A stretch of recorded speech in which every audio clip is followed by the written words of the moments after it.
आज हम लोग यहाँ पे बात करने वाले हैं कलर फॉर्मेशन इन डी ब्लॉक एलिमेंट्स, और कलर फॉर्मेशन किस तरीके से कलर फॉर्मेशन होता है उसके बारे में हम लोग बात करेंगे। तो बेटा देखो, सबसे पहले हेडिंग लिखो कलर फॉर्मेशन। तो क्या क्या फैक्टर है जिसके कारण से कलर दिखाई देता है उसके बारे में हम लोग बात करेंगे। तो इसको जानने से पहले हम लोग ये समझ लेते हैं कि कौन कौन से ऐसे एलिमेंट्स हैं जो कलर का फॉर्मेशन नहीं करते हैं, तो फिर हम लोग को समझ में तो आ ही जाएगा। भाई देखो, जो फॉर्मेशन नहीं कर रहे तो क्यों नहीं कर रहे उसको देखेंगे, और जो कर रहे हैं उन लोग क्यों कर रहे हैं, हम दोनों के बीच में कंपेयर करेंगे, हमको समझ में आ जाएगा। जैसे कि फॉर एग्जांपल अगर मैं यहाँ पे बात करूं कॉपर प्लस और कॉपर प्लस, तो बेटा देखो कॉपर प्लस जो होता है ये कलर का फॉर्मेशन नहीं करते, कलर फॉर्मेशन नहीं करते।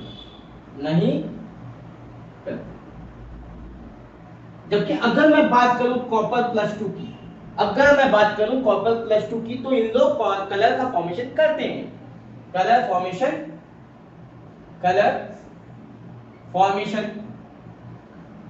करते हैं। अब ये क्या बात हुई, कुछ सोचो ये क्या बात हुई भाई। इसमें देखो कॉपर, इसमें देखो कॉपर, दोनों ही कॉपर, लेकिन एक कॉपर कलर का फॉर्मेशन नहीं करता है और दूसरा कॉपर कलर का फॉर्मेशन करता है। ऐसा क्यों हो रहा होगा सोचो। तो इसका इलेक्ट्रॉनिक कॉन्फ़िगरेशन में हम लोग जाते हैं, जिससे हम लोग को ज्यादा अच्छे समझ में आएगा कि कलर फॉर्मेशन क्यों नहीं हो रहा है। तो यहाँ पे मैं सबसे पहले कॉपर प्लस इसका जो है इलेक्ट्रॉनिक कॉन्फ़िगरेशन निकाल के देखता हूं।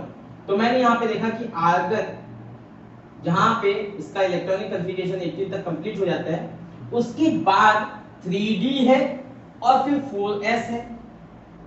और कॉपर की बात कर लेते हैं पहले। कॉपर, नॉर्मल कॉपर में कैसा होता है, तो यहाँ पे देखो बेटा 3D में क्या होता है कि यहाँ पे 10 होते हैं इलेक्ट्रॉन और s में 1 इलेक्ट्रॉन। तुम लोग को सबको मालूम है, इलेक्ट्रॉनिक कॉन्फ़िगरेशन तो सबको आता है। तो यहाँ पे 4s में 1 और 3D में 10। अब यहाँ पे हम लोग क्या करेंगे, कॉपर प्लस लिखेंगे और इसके कॉन्फ़िगरेशन को देखते हैं, तो हम लोग को समझ में आ जाएगा कि एक्चुअली माजरा क्या है। तो देखो जैसे ही कॉपर प्लस 1 मैं लिखता हूं तो s में से एक इलेक्ट्रॉन बाहर चला जाएगा, तो 3D 10 हो जाएगा, 4s 0 हो जाएगा।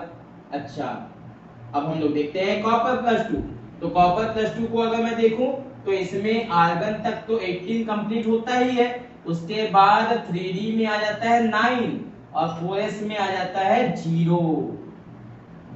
अब हम लोग क्या करने वाले हैं, अब हम लोग इसको देखने वाले हैं 3D 10 है तो इसके ऑर्बिटल्स को देखने वाले हैं कैसा है। अब ये 3D 10 वाले को जब देखते हैं तो इसमें हमको दिखाई देता है कि ये सभी के सभी यहाँ पे हमारे पास फुल फिल्ड है, 10D पूरे कंप्लीटली फिल्ड है। और यहाँ पे अगर मैं बात करूं तो D कैसा है, एक अनपेयर्ड इलेक्ट्रॉन इसके अंदर हमको देखने को मिलता है।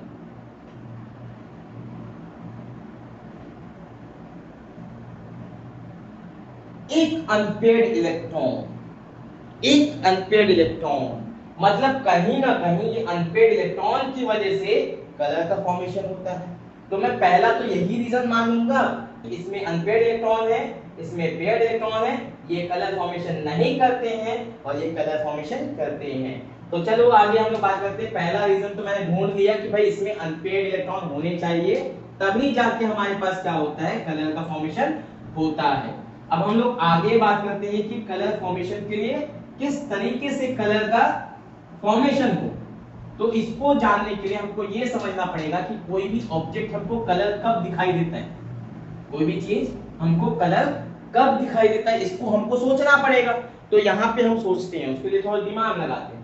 तो मान लेते हैं कि हमारे पास एक ऑब्जेक्ट है और ये कलर मुझे ब्लू कलर का दिखाई दे रहा है। कौन सा कलर दिखाई दे रहा है, ब्लू कलर। और ये ब्लू कलर हमको दिखाई कब देगा, सोचो दिखाई कब देगा, जब कोई यहाँ पे व्हाइट लाइट आएगा।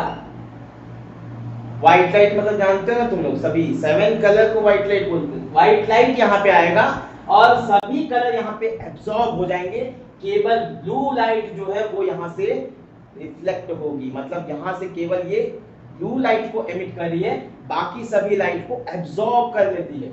जब ये सभी ब्लू कलर को एमिट कर रही होंगी, मतलब ब्लू कलर को वो एमिट कर रही होंगी, तो हमारी आंखों में कौन सा कलर आएगा? ब्लू कलर ही आएगा। तो हमको दिखाई देगा ये ऑब्जेक्ट ब्लू है। बात समझ में आया? मतलब यहाँ पे जो रेज एमिट हो रही है उससे कलर फॉर्मेशन होता है। ये डिपेंड करता है कि वो कौन से विजिबल लाइन में कौन से वेव को एमिट कर रहा है। यहां तक मेरी बात आप लोगों के दिमाग में घुस चुका होगा। आगे हम लोग बात करते हैं। तो यहाँ पे माना जाता है कि कलर जो फॉर्मेशन है उसके कलर फॉर्मेशन होने के दो रीजन।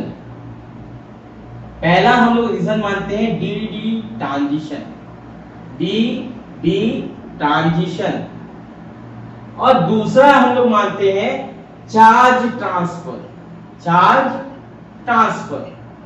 ये दो चीज हम लोग मानते हैं कि कलर का फॉर्मेशन होने की वजह ये दोनों है। और साथ ही साथ हम लोग ये चीज भी मानते हैं कि इसके अलावा कुछ और भी फैक्टर्स होते हैं जिसके वजह से हमारे पास कलर का फॉर्मेशन होता है, जिसके ऊपर डिपेंड करता है। क्या क्या? पहला जैसे मैं तुमको बता दिया कि अनपेयर्ड इलेक्ट्रॉन होने चाहिए, अनपेयर्ड इलेक्ट्रॉन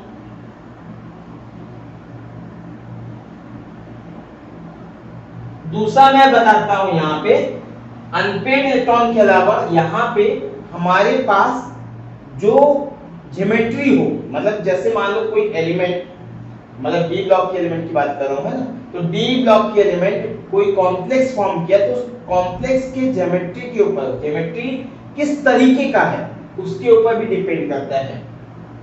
ज्योमेट्री के ऊपर भी डिपेंड करता है। तीसरा हमारे पास फैक्टर होता है, देखो बेटा तुम लोग अभी पढ़े हो कि नहीं पढ़े हो, आई डोंट नो, मेरे को नहीं मालूम तुम लोग पढ़े हो या नहीं पढ़े हो। अगर नहीं पढ़े हो तो जाके पढ़ लो, और अगर पढ़ चुके हो तब तो बहुत अच्छी बात है। अब यहाँ पे हम लोग बात करते हैं तीसरा जो होता है वो है लिगेंड्स। अब ये लिगेंड्स क्या होते हैं? बहुत सारे बच्चे पूछने लगे बेटा लिगेंड्स के लिए तुमको थोड़ा सवाल करना पड़ेगा। कोऑर्डिनेशन कंपाउंड में लिगेंड्स को डिटेल से तुम लोग पढ़ोगे, अभी थोड़ा सा मैं इंट्रोडक्शन दे दूंगा, डोंट वरी, ठीक है। और चौथा जो है हमारे पास वैकेंट ऑर्बिटल्स होने चाहिए, वैकेंट ऑर्बिटल्स।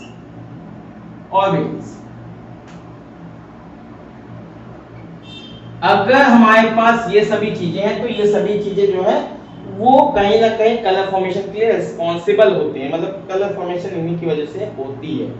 एक तो अनपेयर्ड इलेक्ट्रॉन होना चाहिए, दूसरा ज्योमेट्री उसके लिए रिस्पॉन्सिबल होता है, तीसरा जो होता है लिगेंड्स। लिगेंड्स के बारे में मैं समझाऊंगा, लिगेंड्स के ऊपर भी डिपेंड करता है। लिगेंड्स चेंज करोगे तो तुम्हारे जो है कलर जो कॉम्प्लेक्स है उसकी कलर चेंज हो जाएगी, ठीक। अच्छा, अब हम लोग आगे बात करते हैं। अनपेयर्ड इलेक्ट्रॉन होने चाहिए, तुमको समझ में आ चुका है। ज्योमेट्री की बात थोड़ा सा कर लेते हैं। ज्योमेट्री किस तरीके से रिस्पॉन्सिबल होता है? ज्योमेट्री तो बेटा देखो एक एग्जांपल के साथ मैं तुमको समझा देता हूं। जैसे कि फॉर एग्जांपल कॉपर को ही उठा लेते हैं, कॉपर H2O, और ये टोटल हो गया 6 और ये हो गया +2। अगर मैं इसकी बात करूं तो इसका कलर होता है ब्लू कलर। क्या कलर होता है बेटा? Blue colour. और वहीं पे अगर मैं कॉपर और यहाँ पे Cl, इसको 4 और ये +2 ले लेता हूं तो ये बन जाता है येलो कलर। कौन सा कलर? Yellow colour. देखो कलर का फॉर्मेशन यहाँ पे डिपेंड किसके ऊपर है? ये ब्लू कलर बना, क्यों बना होगा? इसकी ज्योमेट्री इसके लिए रिस्पांसिबल, इसके लिए लिगेंड रिस्पांसिबल। ज्योमेट्री कैसा है? ऑक्टाहेड्रल है। ऑक्टाहेड्रल इसकी ज्योमेट्री होती है, इसको याद कर लेना अभी फिलहाल के। तो जो कोऑर्डिनेशन कंपाउंड तुम लोग जब पढ़ोगे तो ये समझ में आ जाएगा ऑक्टाहेड्रल क्या होता है। और वैसे भी वीवीटी तुम लोगों ने पढ़ा है तो ऑक्टाहेड्रल तुमको थोड़ा बहुत तो समझ में आता ही हो। ऑक्टाहेड्रल ज्योमेट्री होती है इसकी।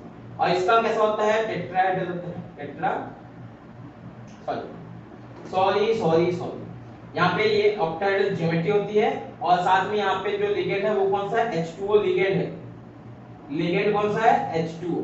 देखो यहाँ पे H2O लगा है। अच्छा, इसके लिए अगर बात करें तो ये टेट्राहेड्रल ज्योमेट्री होगी, टेट्राहेड्रल। और यहाँ पे लिगेंड तुमको दिखाई दे रहा है Cl, क्लोरीन। यहाँ पे तुम्हारे पास लिगेंड है, लिगेंड है तुम्हारा क्लोरीन। कौन है? क्लोरीन है बाबू तुम्हारे पास, क्लोरीन। और क्लोरीन के कारण से यहाँ पे येलो कलर आ रहा है, येलो कलर क्लोरीन की वजह से आ रहा है, मतलब लिगेंड रेस्पॉन्सिबल है। मेरे ख्याल से इतनी बात तुम लोगों को समझ में आ चुका है। अब हम लोग बात करते हैं डीडी ट्रांजिशन। ये तो छोटी मोटी बातें थी जो मैंने तुम्हारे साथ शेयर कर दिया।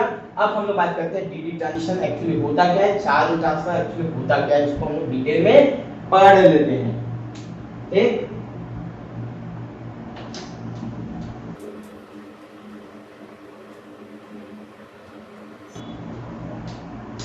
आने वाला पल जाने वाला है, हो सके तो इसमें जिंदगी लुटा दो, पल में जो जाने वाला है। ओ चलो, डीडी ट्रांजिशन, डीडी ट्रांजिशन। अब ये बहुत ही इंपॉर्टेंट टॉपिक है, तो इसको अच्छे से बढ़िया से ध्यान से सुनेंगे। देखो बेटा, जब भी हम लोग कोई बात करते हैं डीडी ट्रांजिशन, इसका मतलब क्या होता है? मतलब डी ऑर्बिटल से इलेक्ट्रॉन कूद के डी ऑर्बिटल में भागेगा। अब ये भागेगा कैसे, पहले मैं तुमको समझाता हूँ डी जनरेटेड डी ऑर्बिटल किसको बोलते हैं। जैसे मान लो तुमको मालूम है कि डी ऑर्बिटल्स कितने होते हैं? 5 होते हैं। मैं ये 5 डी ऑर्बिटल्स बना देता हूँ, 1 2 3 4 5। ये 5 ऑर्बिटल्स है, इसमें ये इसको हम क्या बोलते हैं? डी एक्स वाई, इसको बोलते हैं डी वाई जेड, इसको बोलते हैं डी एक्स जेड, और ये हो गया D square, D X square minus Y square, और ये हो गया डी जेड स्क्वायर। ये सभी के सभी को अगर तुम देखोगे तो ये 3 जो है वो एक जैसे हैं, और ये 2 जो है वो एक जैसे। कैसे, मैं तुमको समझा देता हूँ। देखो एक बार ध्यान से फटाफट से एक नजरों में तुम लोग देख लो कि ये क्या होती है। सबसे पहले मैं बनाता हूँ, ये एक्स एक्सिस हो गया, ये वाई एक्सिस हो गया। अब तुम लोगों को मालूम है डी ऑर्बिटल कैसे होते हैं? डबल डंबल शेप होते हैं, तुमको मालूम है। बढ़िया से डबल डंबल हमको बनाना है, तो 1 डंबल 2 डंबल 3 डंबल 4 डंबल। तो देखो बेटा, यहाँ पे ये जो ऑर्बिटल है मैंने जो बनाया है, ये एक्चुअली कहाँ पे लाई करता है? प्लेन में लाई करता है, एक्स वाई प्लेन पे। This lies on X Y plane, X Y plane पे है। और ये कौन सा है? एक्स वाई प्लेन पे होने के कारण से ये एक्स वाई वाला, डी एक्स वाई वाला ऑर्बिटल है। अगला जो है, अगर मैं इसी में चेंज कर दूं, ये एक्स एक्सिस को हटा के यहाँ पे वाई और जेड के बीच में बना दूं, मान लेते हैं ये वाई जेड हो गया, तो ये तुम्हारा कौन सा ऑर्बिटल बन जाएगा? वाई जेड बन जाएगा। ये वाला ऑर्बिटल है। क्लियर होता है सबको? अगर मैंने यहाँ पे चेंज कर दिया वाई को, और यहाँ पे चेंज कर दिया एक्स को, और यहाँ पे जेड कर दिया, तो ये कौन सा प्लेन बन जाएगा? एक्स वाई वाला बन जाएगा। बेटा तो समझ में आ गया, ये एक्स वाई बन जाएगा। तो इस तरीके से हमारे पास D X Y, D Y Z और डी एक्स जेड वाला जो ऑर्बिटल है उसको मैंने तुमको बता दिया, इस तरीके से दिखते हैं। ठीक, तो मैं इसको छोटा करके बना देता हूँ। 3 फटाफट फटाफट फटाफट मैं 3 तो यहाँ पे बनाएगा, 3 तो एक्स वाई जेड प्लेन में 3 प्लेन वाला डी ऑर्बिटल बनाएगा। 1 2 3 4 एक्स वाई, तो ये हो गया डी एक्स वाई, और ये हो गया तुम्हारे पास, ये हो गया y और z, तो ये बना देता हूँ z, और ये हो गया y, तो ये हो गया dy z, और ये बना देता हूँ, ये हो गया x और ये हो गया z, तो ये बन गया तुम्हारे पास dx z। तो dx z dy z dx y, ये 3 एक जैसे दिखने वाले तुम्हारे पास ऑर्बिटल्स, इनकी एक जैसी प्रॉपर्टी होने वाली है। अच्छा, आगे बात करते हैं ये दोनों बेचारे क्या करेंगे, अभी इनको कैसे दिखाएंगे हम लोग। तो देखो बेटा, ये हमारे पास हो गया एक्सिस, और ये x और ये y है, तो इसका मतलब ये x हो गया, ये y हो गया, और ये ठीक एक्सिस के ऊपर ही इसके लूप्स हो, ठीक एक्सिस के ऊपर ही बढ़िया सा फूल बना देना है। ये देखो यहाँ पे इन दोनों के बीच में डिफरेंस दिख रहा है, ये प्लेन पे था, ये एक्सिस पे, तो इसको हम लोग बोलेंगे dx square minus y square वाला ये ऑर्बिटल है। बात समझ में आ गई सबको? एक्सिस पे ये लाई कर एक्सिस, और ये कहाँ पे, प्लेन पे लाई करते हैं, प्लेन पे, ये तीनों प्लेन पे। अब यहाँ पे देखो ये वाला ऑर्बिटल को देखो, ये z है, मान लेते हैं ये z है, ये हो गया x, ये हो गया y और ये हो गया z। तो मैं इसको बताता हूँ, ये देखो ये ऐसे करके, ये ऐसे, ये z प्लेन पे आया, देखो यहाँ पे ये z प्लेन पे। इसको भी मैं बढ़िया कलरफुल बना देता हूँ ताकि तुमको लगे कि ये एक्सिस पे है, ये अलग है, ठीक। हाँ बढ़िया दिख रहा है, मजा आ रहा है, बढ़िया दिख रहा है ना। चल हाँ, तो ये देखो ये एक लोग ये हो गया, इसके पीछे, ठीक पीछे, जैसे ये है ना, तो ये देखो ये एक दूसरे के पीछे छिपे हुए इस तरीके से। देखो ये है ना, ये दो पेन मैंने यहाँ पे रखे, इसको ऐसा घुमा देंगे तो कैसा दिखेगा बेटा, ये दोनों एक ही एक्सिस में, समझ लो एक ही एक्सिस में दो अलग अलग जो है लोब्स है, ऐसा समझ लो। मतलब यहाँ पे एक है, इसके ठीक पीछे, इसके ठीक पीछे एक होगा, उसको दिखाने के लिए हम लोग क्या करते हैं, ऐसा बना देते हैं, इसको ऐसा बना देते हैं। तो ये हमारा कहलाता है dz plane, sorry dz orbital कहलाता है। ये भी एक्सिस पे ही होता है, तुम लोगों को दिखाई दे रही है एक्सिस है, एक्सिस पे पहला लो और इसके पीछे ठीक छिपा हुआ, उसको दिखाएंगे कैसे, ऐसे गोल कर देंगे, इसको घुमा देंगे, दिखा दो इसी में, ठीक। तो अब ये दोनों जो है एक जैसे और ये तीनों एक जैसे, लेकिन अभी अभी अभी अभी तीनों और ये दोनों, ये तीनों और ये दोनों सभी एक जैसे ही है, सभी के सभी एक जैसे हैं। क्यों? क्योंकि इनको हम बोलते हैं डीजेनरेटेड डी ऑर्बिटल्स। अभी ये कैसे है, डी जेनरेटेड डी ऑर्बिटल्स। अब ये देखो डी जेनरेटेड डी ऑर्बिटल्स का मतलब क्या होता है बेटा, इसका मतलब होता है कि सभी डी ऑर्बिटल की एनर्जी एक जैसी है, इसकी जितनी एनर्जी इसकी भी उतनी, इसकी भी उतनी, इसकी भी उतनी, इसकी सभी एक ही लाइन से है ना बाबू, सभी तो एक ही लाइन से। तो सभी जब एक लाइन से होंगे तो इनकी एनर्जी हम बोले कि सेम है, किसी की एनर्जी कम नहीं है और ना ही किसी की एनर्जी ज्यादा है। लेकिन अभी कुछ देर के बाद कुछ ऐसी घटना घटने वाली है कि ये तीन अलग हो जाएंगे, ये दोनों अलग हो जाएंगे, इनके बीच में अलग एनर्जी लेवल्स हो जाएंगे। तो इसी को बोलते हैं splitting of D orbital, splitting हो जाना। जो पहले एक साथ थे अब अलग अलग होने वाले, स्प्लिट होने वाले हैं, इसको बोलते हैं स्प्लिटिंग ऑफ डी ऑर्बिटल्स। तो चलो यहां तक समझ में आ गया होगा मेरे ख्याल से। इसके बाद मैं इसको मिटाने वाला हूं, मिटा दूं, मिटा दूं, मिटा दूं, मिटा दूं, मिटाने वाला, मिटा दो, मिटा दो। अब आगे देखते हैं, अब हम इसके आगे देखते हैं कि क्या घटना घटने वाली है। तो देखो बेटा, सबसे पहले तो मैं ये पांच जो हमारे एक जैसे थे, पांच पांडव को मैं एक साथ बना देता हूं। ये मेरे बन गए पांच Pandav, D X Y, D Y Z, D X Z, D X square Y square, D Z square. तो ये मेरे पांच पांडव है और इस पांच पांडव को अगर तुम देखोगे तो ये तीन एक जैसे हैं और ये दोनों अलग होते। तुमको तो ऐसे भी तुमने महाभारत तो पढ़ा नहीं होगा, तुमको क्या मालूम है ना। ये तीन एक जैसे मैंने क्यों बोला मुझे पता है, क्योंकि ये तीनों कुंती के पुत्र हैं, अर्जुन, युधिष्ठिर और भीम। और ये दोनों जो है, क्या नाम था उसका, मेरे को भी याद नहीं है, छोड़ो हटाओ, चलो आगे देखते हैं। ठीक, ये दोनों जो है, ये हमारे पहले इनका एनर्जी इतना था, इसी को हम बोलते हैं बेरी सेंटर। बेरी सेंटर मतलब ये ऐसा सेंटर, ये देखो इसके लाइन पे सेंटर। अब इसमें से पहले ये इस लाइन पे थे, अब इसमें से कुछ जो ऑर्बिटल है वो नीचे चले गए, कुछ ऑर्बिटल ऊपर चले गए। मतलब समझ में आ रहा है तुम लोगों को क्या बोलना चाह रहा हूं मैं।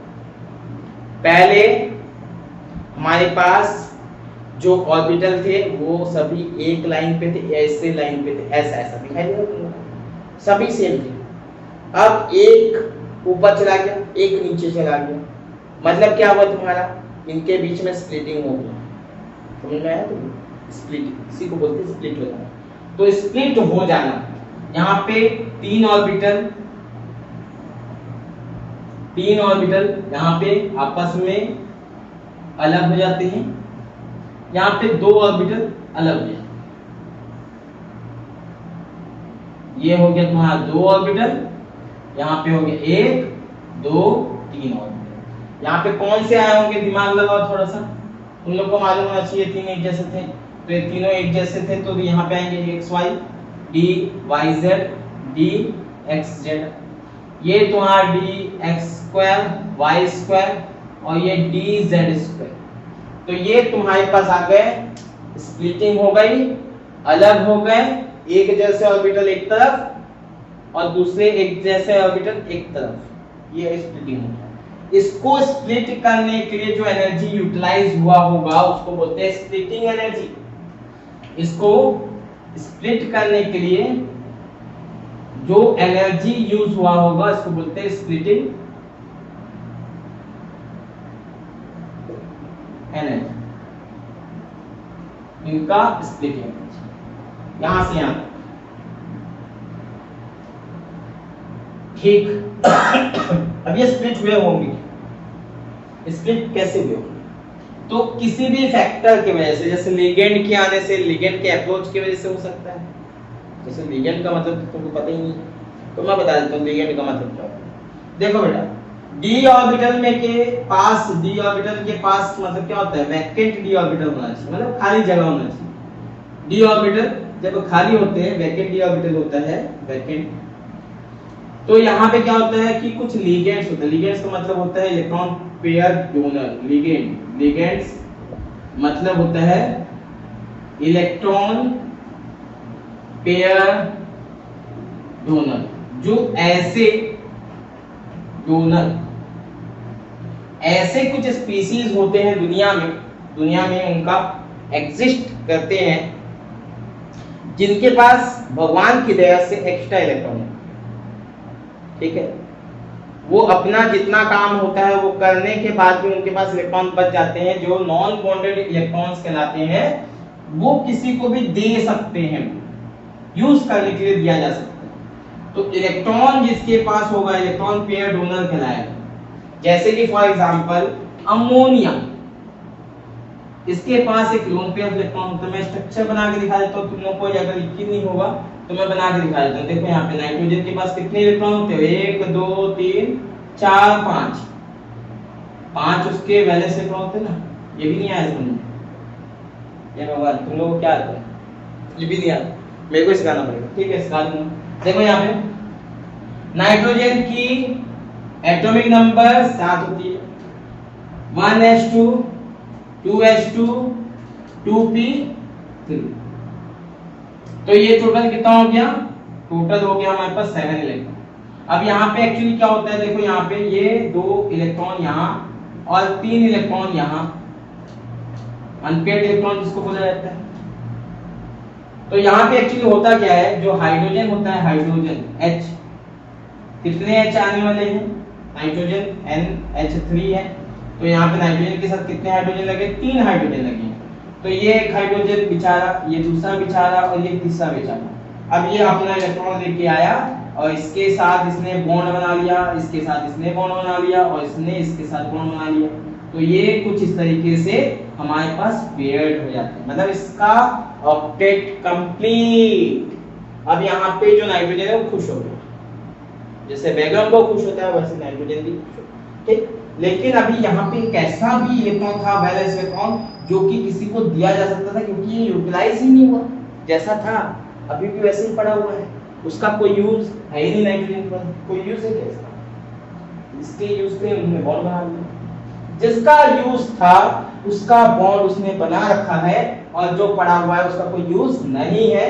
मतलब ये लोन पेयर ऑफ इलेक्ट्रॉन इसके पास होता है, इसको किसी को भी दिया जा सकता है, इसलिए क्या कहलाएगा, लिगेंड कहलाएगा।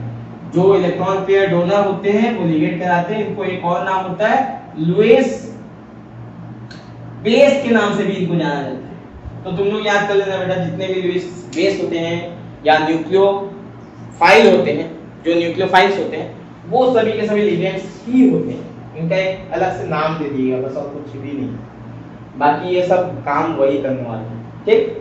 चलो, और ये डी वैकेंट डी ऑर्बिटल होना क्या है, ये इलेक्ट्रॉन तो कहीं बैठेंगे ना, तो ये जो डी ऑर्बिटल्स होते हैं इनमें खाली जगह होती है, तब ये जाके बैठ जाते हैं। और इसको आते समय जब ये आएंगे तो इलेक्ट्रॉन लेके आ रहे हैं, इस एनर्जी से यहाँ पे क्या होती है, स्प्लिटिंग हो जाती है। इसके अलावा कुछ बाहर से कुछ एक्सटर्नल, जैसे कुछ सनलाइट वगैरह आ गए या कोई भी एनर्जी जिसकी वजह से क्या होती है, डी ऑर्बिटल स्प्लिटिंग होने लगती है, इनमें स्प्लिट हो जाती है। अब यहाँ पे सोचो, अगर मान के चलो कोई इलेक्ट्रॉन है, ये कोई इलेक्ट्रॉन है, तो ये होता क्या है, इनके बीच में अगर मान लो डिफरेंस काफी कम है, इन दोनों के बीच में डिफरेंस काफी कम है, तो क्या होगा, विजिबल लाइट को ये क्या करता है, कोई लाइट आई यहां से, विजिबल लाइट, और ये विजिबल लाइट को ये क्या करता है, एब्सॉर्ब करता है, इसकी एनर्जी बढ़ जाती है और ये सीधा जंप करता है ऊपर, और यहां से छोड़ के ऊपर चला जाएगा, यहां जाके बैठ जाएगा।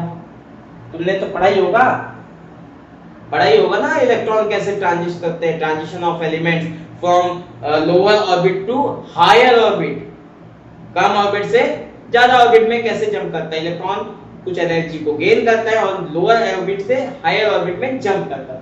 बस यहाँ पे भी वही कहानी है, बस यहाँ पे ऑर्बिटल में जंप कर रहा है, तो लोअर सेम ऑर्बिटल के बीच में यहाँ पे ऑर्बिट पूरा जंप कर जाना और यहाँ पे केवल ऑर्बिटल के बीच में होना, इसमें काफी एनर्जी कम लगता है। तो इतना विजिबल लाइट के पास होती है एनर्जी कि वो उसको लेके इस ऑर्बिटल में कूद जाए। अब यहाँ पे जब वो कूदेगी तो वापस भी अपने घर आएगा, क्योंकि हमको मालूम है भाई, कोई अपने घर से निकलता है तो वापस शाम तक तो अपने घर आ ही जाता है। ऐसा थोड़ी ना गया तो गया, बस अब गया तो गया, अब हम वापस नहीं आएंगे। तुम कभी अगर स्कूल से निकल गए तो कभी वापस ही नहीं आएंगे, ऐसा थोड़ी ना होता है। ऐसा होता है क्या, हम निकल गए तो निकल गए पूरा छोटा झंडा लेके, ऐसा तो नहीं होता है। ऐसा तो नहीं होता है भाई, मेरे ख्याल से तो ऐसा नहीं होता। चलो कोई बात नहीं। तो ये जब जाएगा ऊपर तो वापस भी आएगा, तो वापस आते समय इसको कुछ energy as a form of radiation emit करना पड़ेगा, और यही जो रेडिएशन होती है इसी के वजह से कलर हमको दिखाई देता है, इसी को बोलते हैं डी डी ट्रांजिशन। मतलब डी से डी में जंप किया, वापस से ऊपर, वापस से अपने घर आया, तो कुछ लाइट एमिट, कुछ वेव्स एमिट किए जो कि विजिबल रीजन में लाई करते हैं, और हमको वही कलर दिखाई देता है जो इनके नीचे आने पर रेडिएट हो। अब कौन सा कलर लेके ऊपर जाएगा और कौन सा लेके नीचे आएगा, इसके लिए हमारे पास एक बढ़िया सा शक्तिमान वाला, तुम लोग देखे होगे शक्तिमान में, अगर नहीं देखे हो तो सर्च कर लेना, यूट्यूब तो तुम्हारे पास होता ही है, तुम सर्च कर लेना शक्तिमान सर्च कर लेना और देख लेना, उसके यहाँ पे एक निशान बना होता है कुछ इस तरीके देखे होगे, नहीं देखे हो तो सर्च कर लेना भाई, है ना। इस तरीके का शक्तिमान वाला चिन्ह होता है, और ये ही हमको बताता है कि किस तरीके से तुम्हारा कौन सा कॉम्प्लीमेंट, मतलब एक्चुअली क्या है, हमको कौन सा कलर दिखाई देगा, कॉम्प्लीमेंट्री कलर दिखाई देता है, ऐसा बोला जाता है। तो ये कॉम्प्लीमेंट्री कलर को बताने के लिए शक्तिमान वाला चिन्ह हमको मतलब कि हमको प्रोवाइड किया गया, ऐसा बोल सकते हैं। हमको दिया गया है कि भाई इसको देखो और इसी से पहचानो कि कॉम्प्लीमेंट्री कलर क्या होंगे। तो तुम लोगों को मालूम होना चाहिए कि 7 कलर होते हैं, BIBGYOR, विब्ग्योर के नाम से इसको जानते हैं। 7 कलर्स होते हैं, जिसमें से हमको ये आई को गायब कर देना, इंडिगो गायब है, 6 कलर है, तो मैं वही लिखूंगा BBGYOR।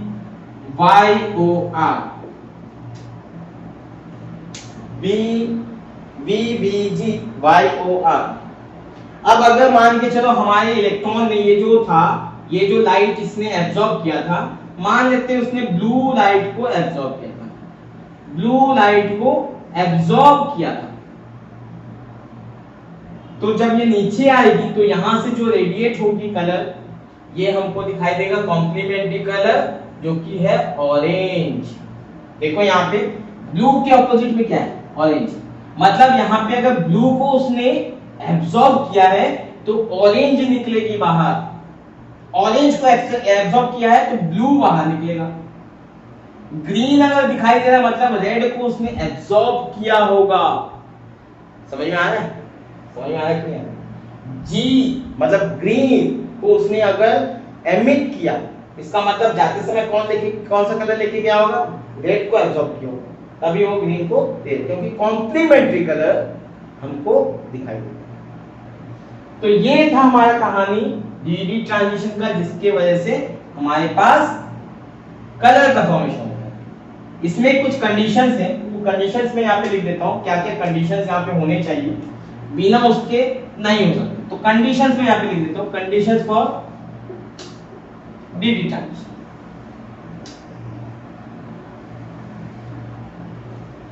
Conditions for DD transition. बेटा देखो यहाँ पे डीडी ट्रांजिशन अगर तुमको करवाना है तो एक बात तो तुमको तय है कि भाई यहाँ पे अनपेयर्ड इलेक्ट्रॉन होने चाहिए जो जंप करे ऊपर में और ऊपर से फिर नीचे आए, ठीक है ना। तो यहाँ पे पहला कंडीशन क्या है? अनपेयर्ड इलेक्ट्रॉन होने चाहिए। Unpaired electrons must be present. अब बेटा देखो अनपेयर्ड इलेक्ट्रॉन ही नहीं है तो कौन जाएगा ऊपर? भाई कौन कूदेगा? कोई हनुमान जी थोड़ी आएंगे कूदने के लिए, तो इलेक्ट्रॉन कूदेगा, तो इलेक्ट्रॉन होना चाहिए ना। बात समझ में आया कि नहीं आया? दूसरा क्या है? खाली जगह भी होना चाहिए, यहाँ पे खाली ऑर्बिटल्स होने चाहिए। अगर ये कूदेगा तो जगह भी तो होना चाहिए जिसमें कूदे वो। तो दूसरा क्या होना चाहिए? वैकेंट डी ऑर्बिटल होना चाहिए, वैकेंट डी ऑर्बिटल होना चाहिए। इसके बिना काम नहीं चलेगा, बिना वैकेंट डी ऑर्बिटल के काम ही कहाँ चलेगा।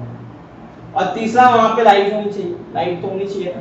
बिना लाइट अंधेरे में देखो कहाँ दिखेगा? कुछ दिखेगा क्या? नहीं दिखेगा, ठीक है। तो तीसरा जो है कुछ एनर्जी सोर्स होना चाहिए, एनर्जी सोर्स होना चाहिए। अगर ये तुम्हारे पास है कंडीशन तो तुम्हारा कलर दिखेगा, अदरवाइज नहीं दिखेगा भाई। तो ये था हमारा छोटा सा प्यारा सा डीडी ट्रांजिशन जिसकी वजह से कलर का फॉर्मेशन होता है। अब बात करते हैं हम लोग कुछ ऐसे भी कंपाउंड्स होते हैं जिनमें डी ऑर्बिटल में कोई इलेक्ट्रॉन है ही नहीं, लेकिन फिर भी वो कलर का फॉर्मेशन करते हैं। फॉर एग्जांपल पोटेशियम परमैंगनेट, तुम लोगों ने देखा होगा टाइटेशन के लिए भी यूज होता है पोटेशियम परमैंगनेट KMnO4। इसके पास पर्पल वायलेट कलर या पिंक वायलेट कलर का जो है ये कलर का सॉल्यूशन देता है हमें, लेकिन ये पिंक वायलेट कलर का जो सॉल्यूशन है ये बनता कैसे, इनका कलर कैसे होता है? जबकि KMnO4 तो ऑलरेडी +7 ऑक्सीडेशन स्टेट में होता है, मतलब d ऑर्बिटल में तो कोई इलेक्ट्रॉन है ही नहीं। तो इसके लिए हमारे पास कहानी आती है चार्ज ट्रांसफर। चार्ज ट्रांसफर इसके लिए कहानी क्या आती है? Charge transfer. Due to charge transfer, colour formation due to charge transfer.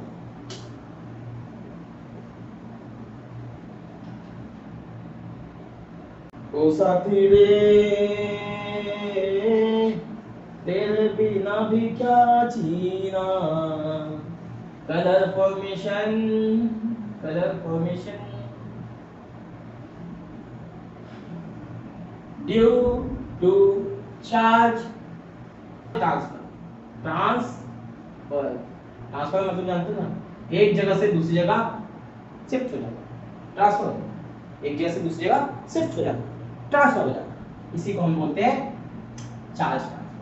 अब यहाँ पे होता क्या है पहले देखो सब कुछ, KMnO4 पोटेशियम परमैंगनेट। इसके अगर मैं इस ज्योमेट्री को ड्रॉ करूं तो कैसा दिखाई देगा? Mn। एक्चुअली हम लोग को क्या करना है, हमको ये समझना है KMnO4 का सॉल्यूशन है, तो यहाँ पे K प्लस बनेगा और MnO4 माइनस बनेगा, सबको मालूम है। अब ये जो कहानी है इसके कारण से कलर हमको दिखाई देता है, इसकी वजह से कोई कलर नहीं बनेगा, ठीक। तो क्या होता है इसका स्ट्रक्चर, हम लोग इसके स्ट्रक्चर से पता लगाएंगे एक्चुअली वो क्या है। MnO4 माइनस को देखेंगे तो यहाँ पे Mn जो होता है इसके साथ कितने इलेक्ट्रॉन्स कितने ऑक्सीजन लगे हुए हैं? इसके साथ 4 ऑक्सीजन, 1 2 3 4 ऑक्सीजन लगे हुए। दिखाई दे तुम लोग को 1 2 3 4 ऑक्सीजन लगे हुए। अच्छा, इसमें मैग्नीज का जो है ऑक्सीडेशन स्टेट कितना है +7। इसके ऑर्बिटल को ड्रॉ करते बेटा। मैग्नीज इसको मैं यहां लिख देता हूं MnO4 MnO4 का स्ट्रक्चर, ठीक है। अब मैं यहाँ पे मैग्नीज जो है +7 ऑक्सीडेशन स्टेट, उसके लिए यहाँ पे इलेक्ट्रॉनिक कॉन्फ़िगरेशन करता हूँ। Mn का जो होता है वो होता है 3d और ये हो गया 4s2 और ये 3d5। अब यहाँ पे Mn+7 की बात करूं तो यहाँ पे हो जाता है आर्गन, ये चला गया और ये भी चला गया, टोटल मिलके 7 चले गए। मतलब यहाँ पे 3d 0 हो गया, 4s 0 हो गया।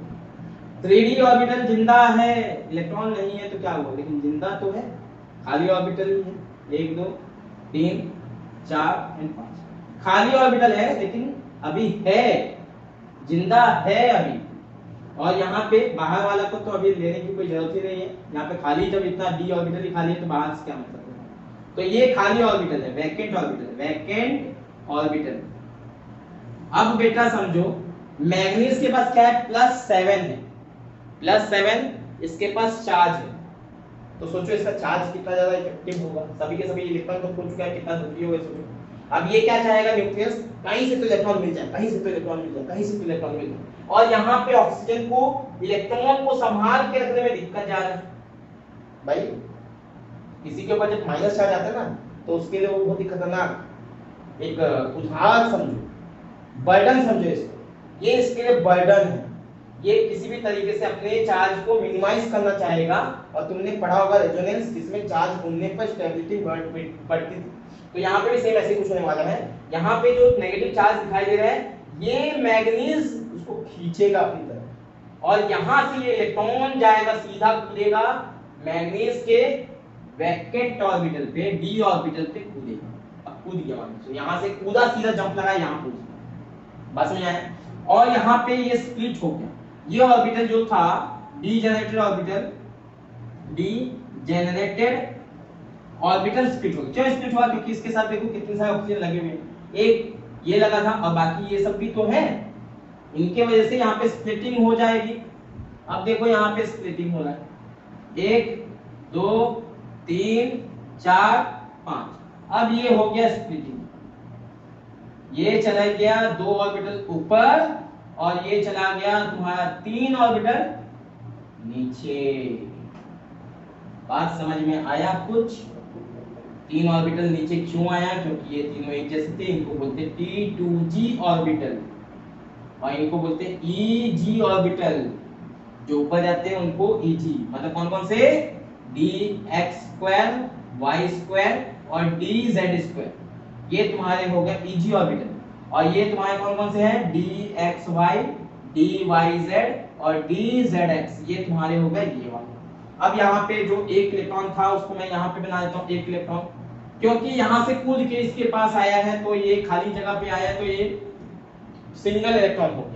अब ये कूद के जाएगा इधर और यहाँ से फिर आएगा नीचे वापस फिर इसके पास, यहाँ से फिर जंप करके वापस इधर, और फिर ये कहानी चलते रहेगा। इलेक्ट्रॉन इधर उधर भागते रहेगा। इसी को बोलते हैं चार्ज ट्रांसफर। देखो चार्ज इसके पास माइनस था, ये कूद के इधर गया, इसका +7 जो था वो चार्ज कम हो जाएगा, फिर इधर आएगा, तो चार्ज का ट्रांसफर यहाँ पे कंटिन्यू हो रहा है। और इसके साथ ही साथ यहाँ पे क्या हो रहा है तुम्हारा? इलेक्ट्रॉन लोअर d ऑर्बिटल से हायर d ऑर्बिटल में जंप भी करे, जिसके कारण से कुछ वेव्स बने, जो कि हमको कलर वेव्स के फॉर्म में दिखाई देते। कलर वेव्स मतलब इसी के वजह से हमको कलर का फॉर्मेशन होता हुआ दिखाई देता है, हमको कलर दिखाई देता है। मेरे ख्याल से बात समझ में आ गई। कुल मिला के वही कहानी है। यहाँ पे इलेक्ट्रॉन नहीं था, कहीं से तो आया, खाली ऑर्बिटल था, कूदा, यहाँ से हमारे वेव्स एमिट हुए और यहाँ से कलर का फॉर्मेशन हो गया। तो इस मेथड को हम लोग बोलते हैं colour formation due to charge transfer.